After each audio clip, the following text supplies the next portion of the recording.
Invest $400 a month at 25 versus 35. And the outcome isn't just different, it's uncomfortable. I discovered that the difference isn't about how much is invested, it's about something most people completely ignore.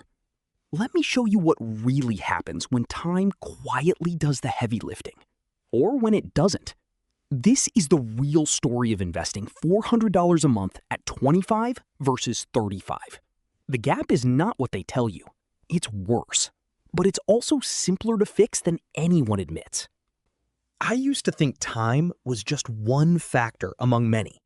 I assumed that if I started later, I could just save more and catch up.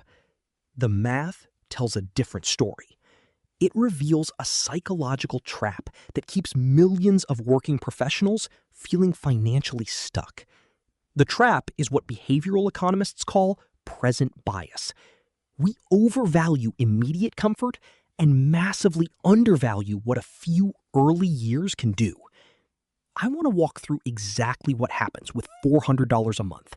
No fluff, just the numbers and the hidden truths behind them.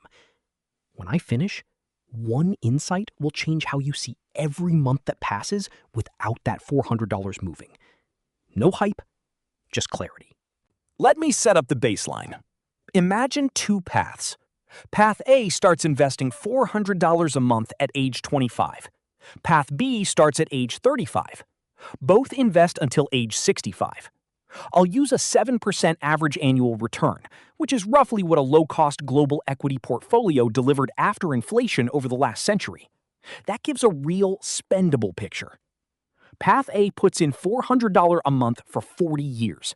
That's a total of $192,000 of their own money. Path B puts it in for 30 years, $144,000 total. The raw contribution difference is only $48,000. Not terrifying yet. Now let compound growth do its work. On Path A, at 7%, the portfolio grows to just over $958,000. On Path B, about $453,000. The difference is not $48,000. It is $500,000. $505,000 that simply evaporated because of a 10-year delay. Think about that. 10 years of identical monthly discipline, separated by a decade in life, creates a final gap of over $500,000. That's not a small head start. That's an entirely different level of financial freedom. The first decade I missed wasn't just missing deposits. It was missing the years those deposits would compound the longest. Every single $400 I put in at 25 had 40 years to multiply. The same 400 at 35 only got 30 years. That shrinking window is where the damage hides. I used to think the gap was linear. I was wrong. Compounding makes the damage exponential. Let me break that into something real. Here's what I realized when I dug deeper.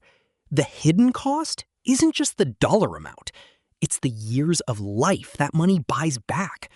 If someone on Path A uses a conservative 4% withdrawal rate at 65, that $958,000 produces about $3,800 a month of income, adjusted for inflation, possibly for life. Path B's $453,000 generates less than half, around $1,800 a month. That's the difference between covering your essentials with room to travel and scraping by with constant anxiety. What nobody talks about is how irreversible that becomes once life intervenes. Research from the Employee Benefit Research Institute shows that nearly half of retirees leave the workforce earlier than planned, often due to health, layoffs, or caregiving.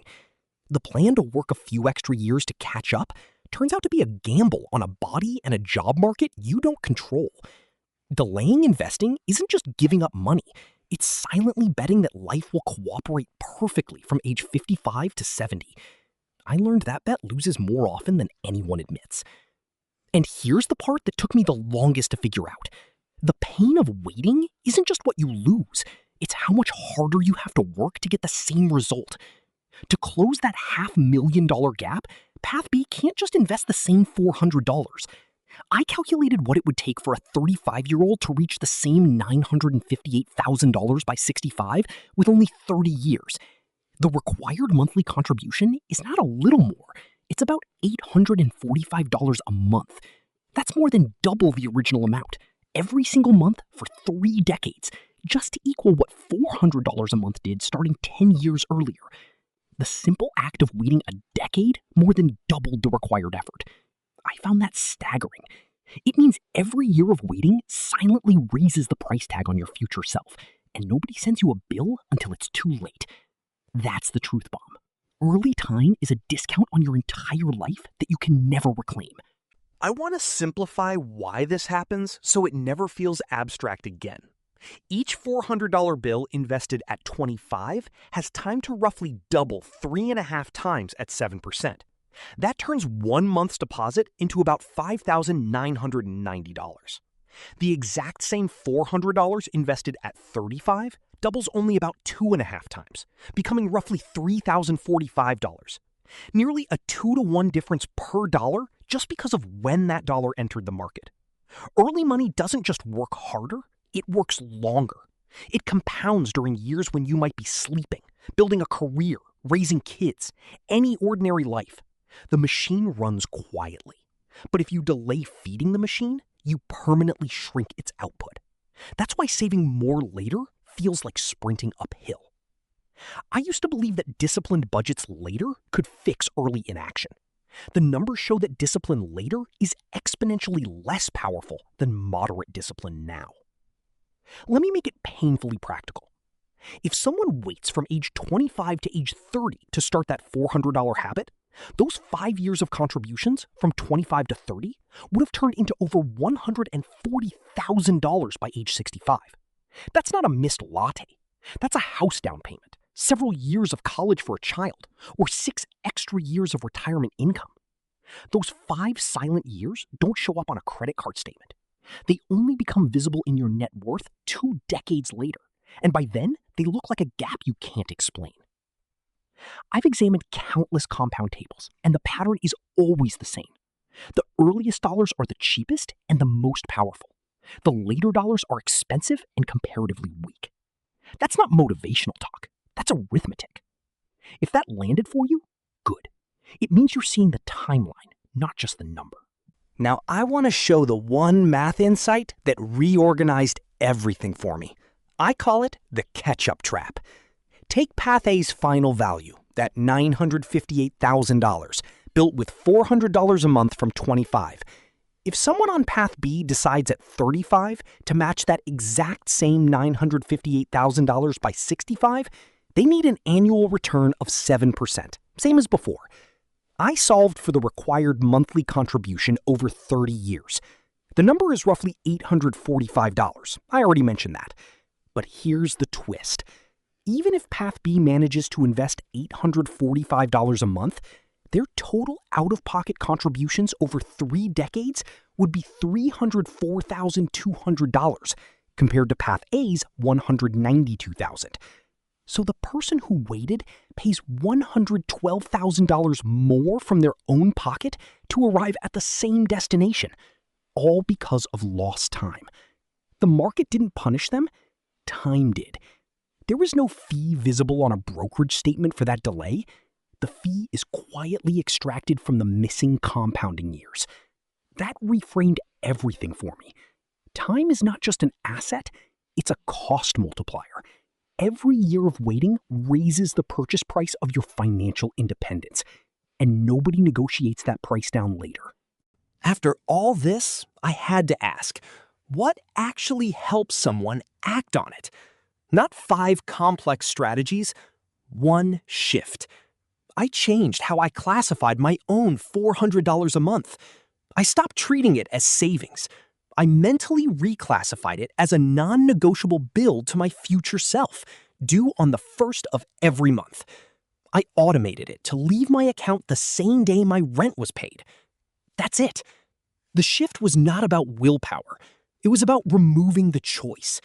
I didn't try to time the market. I didn't check balances. I simply put the mechanism in place and let time take over. What I learned is that the biggest enemy of early investing is the illusion that we have infinite months ahead. Automation punctures that illusion. It makes the action invisible and inevitable. If someone is 35 and hasn't started, the same principle still applies. Automate immediately, even if the math shows catching up is harder. Because the best time to plant a tree was 20 years ago. The second best time, as the saying goes, is now. But now I understand that saying, not as wisdom. I see it as a warning. The later you plant, the smaller the shade you'll ever sit under. Here's the reframe that stayed with me. The real return on investing $400 a month at 25 isn't a number on a screen. It's the years of life you don't have to exchange for a paycheck because your money got there first. Every month I invested early bought me a piece of my future back at a discount. Every month I delayed raised the price. The market gave me no special treatment. It just gave me time. And I realized that time is either your cheapest asset or your most expensive regret. There's no middle ground. If knowing this changes just one decision this month, then the math has done its job. I'll keep sharing what I learn, plainly and without hype. The numbers don't need hype. They only need to be seen.